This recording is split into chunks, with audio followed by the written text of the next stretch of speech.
Om Sairam cycle group काळा चौकी ते श्री क्षेत्र शिर्डी या सायकल यात्रेचे इगतपुरी येथील महादेव मंदिरात रात्रीच्या मुक्कामी विसाव्यासाठी थांबले असता श्री साई सहाय्य समिती इगतपुरी तर्फे त्यांचं स्वागत करण्यात आलं।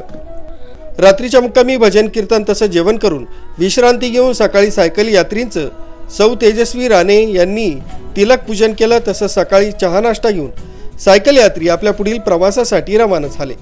यावेळी श्री साईबाबांच्या चरणी नतमस्तक होऊन आपली श्रद्धा समर्पित करण्यासाठी मार्गस्थ झाले। या प्रसंगी सिद्धेश राणे यांनी आपलं मनोगत व्यक्त केलं। ओम साईराम। आमचा दरवर्षी इगतपुरी येथे आम्ही सगळे सायकल बघतो।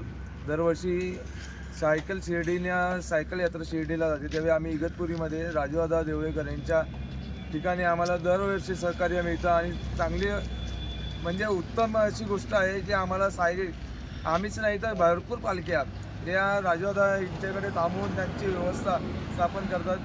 कारण का हे भाग्य आमचं म्हणायचं की आम्हाला साईचरणी आम्हाला म्हणजे राजूदादा अशी व्यक्ती मिळालेली आहे आम्हाला की साईबाबांच्या दर्शनासाठी आम्हाला काय तर सगळ्यांना सहकार्य करणारी व्यक्ती आम्हाला मिळालेली आहे।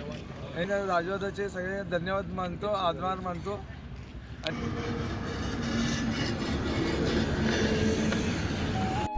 नितीन चांदवडकर, न्यूज 7 मराठी, इगतपुरी।